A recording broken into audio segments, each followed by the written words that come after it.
Hello guys! Let's make spam onigiri! Lagay na natin yung ating egg. Ganyan lang, parang scrambled type lang. Then, isunod na natin yung ating spam na kinat into mini square.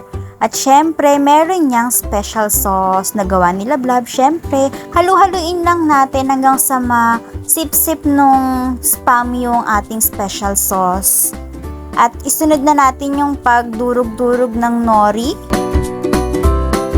Lagyan na natin ng oil yung ating rice, pati na rin yung egg, yung nori, pati yung spam na niluto natin kanina. At ayan, halu-haluin natin. At yan pala, nabili namin sa TikTok shop yung onigiri molder. Meron niyang kasamang pang musubi. Ilalagay ko na lang yung link sa post ko o kaya pag nasa TikTok kayo ay nasa aking yellow basket.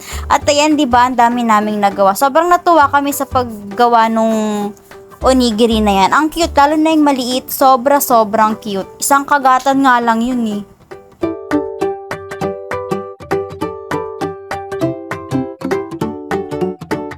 Hanggang sa muli, bye!